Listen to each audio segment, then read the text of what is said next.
ದಕ್ಷಿಣ ಕನ್ನಡ ಜಿಲ್ಲಾ ಯುವ ಕಾಂಗ್ರೆಸ್ ಪಂಚಿನ ಮೆರವಣಿಗೆ ಸೋಮವಾರ ಸಾಯಂಕಾಲ 5:30ಕ್ಕೆ ಸರಿಯಾಗಿ ಸರ್ಕಲ್ ಇಂದ ಅಂದರೆ ಹೋಟೆಲ್ ಓಷನ್ ಪಾಲಿಕೆಯ ಮುಂಭಾಗದವರೆಗೆ ಬೃಹತ್ ಪ್ರಖರವಾಗಿ ಕೆಪಿಸಿಸಿ ವಕ್ತಾರರ ಹಕ್ಕು ಮತ್ತು ಕಳ್ಳತನದ ವಿರುದ್ಧ ಮೆರವಣಿಗೆ ಭಾಗವಹಿಸಿ ಸರ್ವ ನಾಗರಿಕರಿಗೂ ವತಿಯಿಂದ ಮತ್ತು ಕಳ್ಳತನದೂರಿನ ನವಭಾರತ ಸರ್ಕಲ್ನಿಂದ ಮಂಗಳೂರು ಮಹಾನಗರ ಬೃಹತ್ ಪಂಚಿನ ಮೆರವಣಿಗೆ ಬನ್ನಿ ಭಾಗವಹಿಸಿ. ಪ್ರೀತಿಯ ಮತದಾರ ಒತ್ತಡವೊಂದಿಗೂ ಮಣಿಯದೆಗೆ ಸಮಾಜದ ಭವಿಷ್ಯವನ್ನು ನಿರ್ಧರಿಸುವ ಶಕ್ತಿ ಮತದಾನಕ್ಕಿದೆ. ಸೂತ್ರವು ಹಿಂದೂಸ್ಥಾನದ ಜನ್ಮಶಾಸ್ತ್ರವು ಶ್ರುತಿಲಯ ಜದಿಗಳ ಮನೆಗೆ ಕನ್ನ ಹಾಕಿ ಸಮಾರಂಭವನ್ನು ಉದ್ದೇಶಿಸಿ ಮಾತನಾಡಲಿಕ್ಕಿದ್ದಾರೆ. ಬನ್ನಿ ಭಾಗವಹಿಸಿ.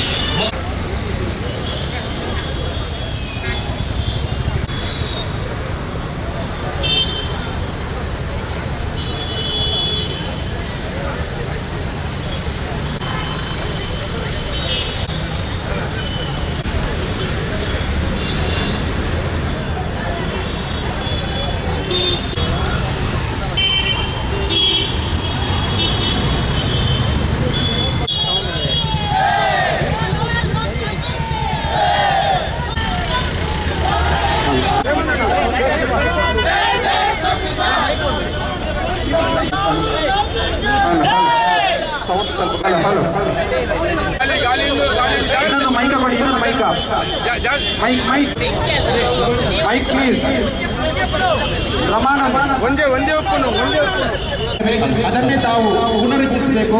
ದಯವಿಟ್ಟು ಜಾಗ್ರತೆ ಮಾಡಿ. ಯೂತ್ ಕಾಂಗ್ರೆಸ್ ದೀಪಕ್ಕೆ ತಾಗ್ತಾ ಇದೆ. ದಯವಿಟ್ಟು ಅವರನ್ನ ಕಾಪಾಡಿಕೊಳ್ಳಬೇಕು. ಸಹಿಸಲ್ಲ, ಇಲ್ಲ ನಾವು ಸಹಿಸಲ್ಲ, ಇಲ್ಲ ನಾವು ಸಹಿಸಲ್ಲ, ಮತಕಳ್ಳತನ ನಾವು ಸಹಿಸಲ್ಲ, ಮತಕಳ್ಳತನ ನಾವು ಸಹಿಸಲ್ಲ, ಇಲ್ಲ ನಾವು ಸಹಿಸಲ್ಲ, ಇಲ್ಲ ನಾವು ಸಹಿಸಲ್ಲ, ಹೋಗಿ ಮುಖವಾಡ ಸಹಿಸಲ್ಲ. ಅನ್ಯಾಯ ಅನ್ಯಾಯ ಅನ್ಯಾಯ ಅನ್ಯಾಯ ಚುನಾವಣಾ ಆಯೋಗದ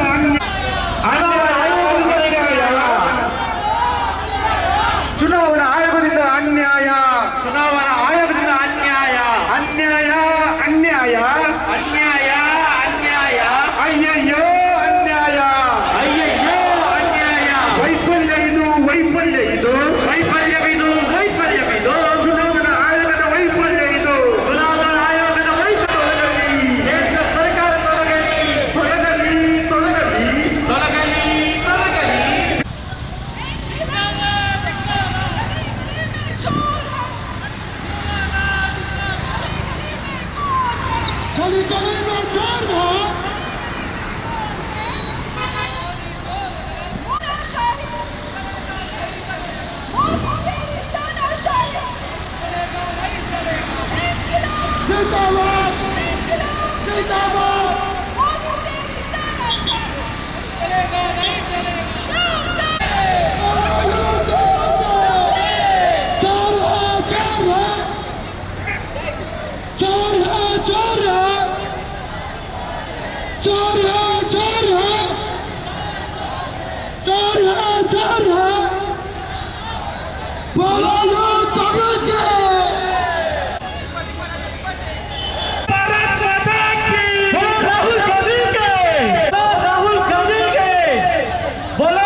ಶಿವಕುಮಾರ್ ಗೆ, ಡಿ ಕೆ ಶಿವಕುಮಾರ್ ಗೆ,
ಆತ್ಮೀಯರೇ, ಯುವ ಕಾಂಗ್ರೆಸ್ ದಕ್ಷಿಣ ಕನ್ನಡ ಜಿಲ್ಲಾ ಮೋದಿ ಅವರು ಈ ದೇಶದ ಮುಂದಿನ ದಿನಗಳಲ್ಲಿ ಈ ದೇಶದ ಜನರನ್ನು ಉದ್ದೇಶಿಸಿ ಇವತ್ತು ಕ್ಷಮೆಯನ್ನ ಯಾಚಿಸ್ತಾರೆ ಹೇಳುವಂತ ಶಬ್ದವನ್ನ ಈ ಸಂದರ್ಭದಲ್ಲಿ ನಾನು ಹೇಳಲಿಕ್ಕೆ ಬಯಸ್ತಾ ಇದ್ದೇನೆ. ಬಂಧುಗಳೇ, ನಮಗೆ ಗೊತ್ತಿಲ್ಲ, ಕಾಶ್ಮೀರದವರೆಗೂ ಸರಿಸುಮಾರು 3570 ಕಿಲೋಮೀಟರ್ಗಳ ಕಾಲ ಸರಿಸುಮಾರು 150 ದಿನಗಳನ್ನ ಸಂಚರಿಸಿಕೊಂಡು ಈ ದೇಶದ ಉದ್ದಗಲಕ್ಕೂ ಕೂಡ ಇದು ದ್ವೇಷದ ಒಂದು ಮೂಲೆ ಇದ್ದಂತಹ ಸಂದರ್ಭದಲ್ಲಿ ಇವರವಾದಂತಹ ಸಂದೇಶವನ್ನ ಇವತ್ತು ಈ ವೇದಿಕೆ ಮುಂದೆ ನಾವು ನೀಡ್ತಾ ಇದ್ದೇವೆ.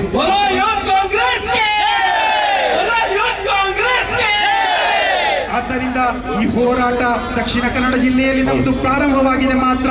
ಇದು ಪ್ರತಿ ವಿಧಾನಸಭಾ ಕ್ಷೇತ್ರದಲ್ಲೂ, ಪ್ರತಿ ತಾಲೂಕಲ್ಲೂ, ಪ್ರತಿ ಗ್ರಾಮದಲ್ಲೂ ಕೂಡ ಮುಂದಿನ ದಿನಗಳಲ್ಲಿ ಮತ ಕಳ್ಳತನದ ವಿರುದ್ಧ ಜನಜಾಗೃತಿಯನ್ನ ಮೂಡಿಸುವಂತಹ ಕಾರ್ಯಕ್ರಮವನ್ನ ನಾವು ಹಮ್ಮಿಕೊಳ್ಳಲಿಕ್ಕಿದ್ದೇವೆ ಹೇಳುವಂತಹ ವಿಚಾರವನ್ನ ಮಾತ್ರ ಪ್ರಸ್ತಾಪಿಸುತ್ತಾ ಇವತ್ತಿನ ಈ ಕಾರ್ಯಕ್ರಮಕ್ಕೆ ಬಂದಂತಹ ಎಲ್ಲ ಗಣ್ಯ ಅತಿಥಿಗಳನ್ನ ಸ್ವಾಗತಿಸಲಾಗಿದೆ. ನನ್ನ ಕರ್ತವ್ಯ ಇವತ್ತು ಈ ಕಾರ್ಯಕ್ರಮಕ್ಕೆ ಆಗಮಿಸಿದಂತ ಕರ್ನಾಟಕ ಸರ್ಕಾರದ ಮಾಜಿ ಮಂತ್ರಿಗಳು ಆಗಿರ್ತಕ್ಕಂಥ ನಮ್ಮೆಲ್ಲರ ನೆಚ್ಚಿನ ನಾಯಕರಾಗಿರ್ತಕ್ಕಂಥ ಬೆಳ್ಳಿಪಾಡಿ ಶ್ರೀ ಬಿ ರಮಾನಾಥ ರೈ ಅವರು ನಮ್ಮೊಂದಿಗಿದ್ದಾರೆ. ಇವರಿಗೆ ಜೋರಾದ ಚಪ್ಪಾಳೆ ಮೂಲಕ ನಾವು ವಹಿಸ್ತಾ ಇದ್ದೇವೆ.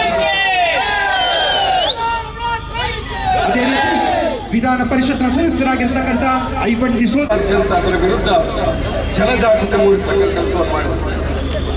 ಸ್ವಲಿಂದಾನ್ ಸಂಸ್ಥೆಗಳಾದಂಥ ಅನೇಕ ಸಂಸ್ಥೆಗಳನ್ನು ದುರ್ಬಲ ಮಾಡತಕ್ಕಂಥ ಪ್ರಯತ್ನಗಳು ನಡೆಯುತ್ತಿದೆ. ಅದಕ್ಕೂ ರಾಹುಲ್ ಗಾಂಧಿ ಧ್ವನಿಯನ್ನು ಬಹಳ ಮುಖ್ಯವಾದ ಭಾಗವಾದಂಥ ಚುನಾವಣಾ ಆಯೋಗ ಬಹುಶಃ ನಮ್ಮ ದೇಶದ ಅನೇಕ ಕಡೆಗಳಲ್ಲಿ ಮತಕಳ್ಳತನದ ವಿಚಾರಗಳನ್ನ ಅವರು ಎತ್ತಿ ಇವತ್ತು ಜನರಿಗೆ ಜನಜಾಗೃತಿ ಮಾಡತಕ್ಕಂಥ ಕಾರ್ಯಕ್ರಮ ಇವತ್ತು ಬಿಹಾರ್ನಲ್ಲಿ ಪಾದಯಾತ್ರೆಯನ್ನು ಹಮ್ಮಿಕೊಂಡಿದ್ದಾರೆ.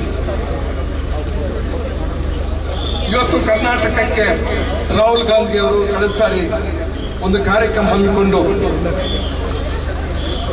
ದೇಶದಲ್ಲಿ ಯಾವ ರೀತಿ ಕಳ್ಳತನ ಆಗುತ್ತೆ ಅನ್ನೋದನ್ನ ಒಂದು ಉದಾಹರಣೆಯಾಗಿ ಕರ್ನಾಟಕದ ಮಹದೇವಪುರ ವಿಧಾನಸಭಾ ಕ್ಷೇತ್ರದಲ್ಲಿ ನಡೆದಿರ್ತಕ್ಕಂಥ ಮತಕಳ್ಳತನದ ಒಂದು ವಿಚಾರವನ್ನು ಇಟ್ಟಿದ್ದಾರೆ.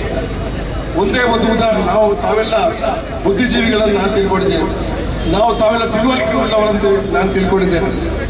ಈ ಬುದ್ಧಿವಂತ ಜಿಲ್ಲೆಯ ಜನರಲ್ಲಿ ನಾನು ಕೇಳ್ತಕ್ಕಂಥದ್ದು ಮಹದೇವಪುರದ ಒಂದು ಮತದಾರ ಕೇಂದ್ರದ ಒಂದು ಡೋರ್ ನಂಬರ್, ಅದರಲ್ಲಿ ಸಾಧ್ಯವಾಗುವಂಥ ಒಂದು ಗೋಡೆ, ಅದನ್ನ ಕೋಶ ಪತ್ರಿಕೆ ಕೂಡ ಕೆಲವು ಆ ವಿಚಾರವನ್ನ ತನಿಖೆ ಮಾಡತಕ್ಕಂಥ ಕೆಲಸವನ್ನು ಮಾಡಿ ಬಿಜೆಪಿಗೆ ವ್ಯಕ್ತಿಯ ಹೆಸರಲ್ಲಿರ್ತಕ್ಕಂಥ ಈ ಒಂದು ರೂಮು ಬಹುಶಃ ಬಿಜೆಪಿಯ ಕಾರ್ಯಕರ್ತನ ಹೆಸರಲ್ಲಿರ್ತಕ್ಕಂಥ ರೂಮ್ ಅನ್ನೋದನ್ನು ಕೂಡ ಖಾತ್ರಿಪಡಿಸಿದ್ದಾರೆ. ಇದು ಒಂದು ಉದಾಹರಣೆ ಆದರೆ ದೇಶದ ನಾನಾ ಭಾಗದಲ್ಲಿ ಬಹುಶಃ ಮತದಾರ ಪಟ್ಟಿಯಿಂದ ಮತ ತೆಗೆಯುವುದೊಂದು ಭಾಗವಾದರೆ ಇವತ್ತು ಕೋಟಾ ಮತದಾರರನ್ನು ಸೇರ್ಪಡೆ ಮಾಡತಕ್ಕಂಥ ಇನ್ನೊಂದು ಕೆಲಸವನ್ನು ಬಹುಶಃ ದೇಶದ ಚುನಾವಣಾ ಆಯೋಗ ಅದನ್ನು ಸರಿಪಡಿಸಬೇಕಾದ ಜವಾಬ್ದಾರಿ ಚುನಾವಣಾ ಆಯೋಗಕ್ಕಿದೆ. ರಾಹುಲ್ ಗಾಂಧಿ ಅವರು ಬಹುಶಃ ಈ ವಿಷಯವನ್ನು ಎತ್ತಿ ಚುನಾವಣಾ ಆಯೋಗಕ್ಕೆ ಪ್ರಶ್ನೆ ಮಾಡತಕ್ಕಂಥ ಕೆಲಸವನ್ನು ಮಾಡಿದ್ದಾರೆ. ಇದಕ್ಕೆ ಉತ್ತರದಾಯಿತ್ವ ಯಾರು ಅಂತ ಹೇಳಿದ್ರೆ ಅದು ಚುನಾವಣಾ ಆಯೋಗ ತಪ್ಪಾಗಿದ್ರೆ ಅದನ್ನ ಸರಿಪಡಿಸ್ತಕ್ಕಂಥ ಜವಾಬ್ದಾರಿ ಕೂಡ ಚುನಾವಣಾ ಆಯೋಗಕ್ಕಿದೆ. ಆದರೆ ನಮ್ಮ ದೇಶದ ಚುನಾವಣಾ ಆಯೋಗ ಅದು ಭಾರತೀಯ ಜನತಾ ಪಕ್ಷದ ಜೊತೆ ಸೇರಿಕೊಂಡು ಬಹುಶಃ ಈ ಮತದ ಕಳ್ಳತನ ಮಾಡತಕ್ಕಂಥ ಕೆಲಸದಲ್ಲಿ ಅವರು ಕೂಡ ಭಾಗಿಯಾಗಿದ್ದಾರೆ ಅಂತಕ್ಕಂಥದ್ದಕ್ಕೆ ಇವತ್ತು ಪುರಾವೆ ಏನು ಅಂತ ಹೇಳಿದ್ರೆ ಇವತ್ತು ನಾವು ಚುನಾವಣಾ ಆಯೋಗಕ್ಕೆ ಪ್ರಶ್ನೆ ಕೇಳಿದ್ರೆ ಬಿಜೆಪಿ ಉತ್ತರ ಕೊಡ್ತಾ ಇದ್ದಾರೆ. ನಾವು ಚುನಾವಣಾ ಆಯೋಗಕ್ಕೆ ಪ್ರಶ್ನೆ ಕೇಳಿದ್ರೆ ಅದಕ್ಕೆ ಬಿಜೆಪಿ ಪಕ್ಷ ಉತ್ತರ ಕೊಡ್ತಾ ಇದೆ ಅನ್ನುವಂಥದ್ದು ಕೂಡ ನಾವು ತಿಳ್ಕೊಂಡಿರ್ತಕ್ಕಂಥ ಅಂಶ. ಇವತ್ತು ನಾನು ಬಹಳ ಮುಖ್ಯವಾಗಿ ಹೇಳ್ತಕ್ಕಂಥದ್ದು, ಇವತ್ತು ಏನು ರಾಹುಲ್ ಗಾಂಧಿ ಅವರು ಅನೇಕ ಮಹತ್ವದ ವಿಚಾರಗಳನ್ನು ವ್ಯಕ್ತಿ ಮಾತಾಡಿದ್ದಾರೆ. ಆ ಸಂದರ್ಭದಲ್ಲಿ ಅದು ಬಾಲಿಶವಾಗಿ ಕಂಡಿರಬಹುದು ಕೆಲವು ಜನಕ್ಕೆ. ಈಗ ಅವರು ಸತ್ಯವಾಗಿ ಎಲ್ಲರಿಗೂ ಕೂಡ ಅದು ಅರ್ಥ ಆಗಿದೆ ಅಂತಕ್ಕಂಥದ್ದು ಕೂಡ ನಾನು ನಮ್ಮ ಗಮನಕ್ಕೆ ತರಲಿಕ್ಕೆ ಇಷ್ಟಪಡ್ತೇನೆ. ಬಹುಶಃ ಇವತ್ತು ಮತಕಳ್ಳತನದ ವಿಚಾರವನ್ನ ಬಹುಶಃ ಬಹಳಷ್ಟು ಅದನ್ನ ತಿಳಿದುಕೊಂಡು ಬಹುಶಃ ಈ ಒಂದು ಮತಕಳ್ಳತನದ ಬಗ್ಗೆ ಚುನಾವಣಾ ಆಯೋಗಕ್ಕೆ ನಾವು ಕೇಳಿದ್ರೆ ಇವತ್ತು ದೇಶದ ಸಂವಿಧಾನ ಸಂಸ್ಥೆಯಾದಂತ ಚುನಾವಣಾ ಆಯೋಗ ಮೊನ್ನೆ ಪತ್ರಿಕಾಗೋಷ್ಠಿಯನ್ನು ಮಾಡಿ ಬಹುಶಃ ಅದನ್ನು ಸರಿಪಡಿಸ್ತೇವೆ ಅಂತ ಹೇಳ್ತಕ್ಕಂಥ ಮಾತನ್ನು ಹೇಳ್ತಾರೆ ಅಂತ ನಾವು ತಿಳ್ಕೊಂಡಿದ್ರೆ ಬಹುಶಃ ಚುನಾವಣಾ ಆಯೋಗ ಒಂದು ರಾಜಕೀಯ ರೀತಿಯಲ್ಲಿ ಉತ್ತರ ಕೊಟ್ಟಿರ್ತಕ್ಕಂಥ ಬಹಳ ದುಃಖ ಆಗಿದೆ ಅಂತ ಹೇಳ್ತಕ್ಕಂಥ ಮಾತನ್ನು ಹೇಳಲಿಕ್ಕೆ ಇಷ್ಟಪಡ್ತಾ ಇದ್ದೇವೆ. ನಾವೆಲ್ಲರೂ ಇವತ್ತು ಇಲ್ಲಿ ಸೇರಿದ್ದೇವೆ. ಕಾರಣ ಏನು ಅಂತ ನಿಮಗೆ ಗೊತ್ತಿದೆ. ನಮಗೆ ಪ್ರಜಾಪ್ರಭುತ್ವದಲ್ಲಿ ಸಂವಿಧಾನದಲ್ಲಿ ನಮಗೆ ಹಕ್ಕುಗಳನ್ನು ಕೊಟ್ಟಿದ್ದಾರೆ. ಈ ಹಕ್ಕುಗಳಲ್ಲಿ ಒಂದು ಅತ್ಯಂತ ಮಹತ್ವವಾದಂಥ ಹಕ್ಕು ಯಾವುದು ಅಂತ ಕೇಳಿದ್ರೆ ಮತದಾನದ ಹಕ್ಕು. ಇವತ್ತು ಈ ಮತದಾನದ ಹಕ್ಕು ಇದನ್ನು ಮತದಾನವನ್ನು ಕಳವು ಮಾಡುತ್ತಿರುವಂಥದ್ದು ನಮಗೆ ಗೊತ್ತಾಗ್ತಾ ಬರ್ತಾ ಇದೆ. ಇವತ್ತು ನಾವು ನೋಡ್ತಾ ಇದ್ದೇವೆ, ಸಂವಿಧಾನವನ್ನು ಒಂದು ಕಡೆಯಿಂದ ಬುಡಮೇಲು ಮಾಡುವಂತ ಕೆಲಸ ನಡೀತಾ ಇದೆ. ಆದ್ರೆ ಇದರ ರಕ್ಷಣೆಗೆ ಇವತ್ತು ಬದ್ಧವಾಗಿ ನಿಂತ ಒಬ್ಬ ಏಕೈಕ ಯುವ ನಾಯಕ ಅಂತ ಇದ್ರೆ ಅದು ನಮ್ಮ ರಾಹುಲ್ ಗಾಂಧಿ ಅಂತ ನಾವು ಸಂವಿಧಾನವನ್ನು ಬುಡಮೇಲು ಮಾಡುವ ಕೆಲಸಕ್ಕೆ ಕೈ ಆಡಿಸ್ತಾ ಇದ್ದಾರೆ. ಇದನ್ನು ತಡೆಯುವಂತ ಕೆಲಸ, ಜನರನ್ನು ಜಾಗೃತಿಗೊಳಿಸುವಂತ ಕೆಲಸವನ್ನು ಇವತ್ತು ಬೀದಿಗಳಲ್ಲಿ ಬಂದು ನಮ್ಮ ನಾಯಕರು ಮಾಡ್ತಾ ಇದ್ದಾರೆ ಅಂತ ಹೇಳಲಿಕ್ಕೆ ನಮಗೆ ಬಹಳ ಹೆಮ್ಮೆ ಆಗ್ತಾ ಇದೆ. ನಾವು ನೋಡ್ತೇವೆ ಮತದಾನದ ಕಳವು ಇದು ಯಾವ ರೀತಿ ಆಯಿತು ಅನ್ನೋದನ್ನು ಇವತ್ತು ನೀವೆಲ್ಲ ಟಿವಿಯಲ್ಲಿ ಡಿಜಿಟಲ್ ಮೀಡಿಯಾಗಳಲ್ಲಿ ನೀವು ತಿಳಿದುಕೊಂಡಿದ್ದೀರಿ.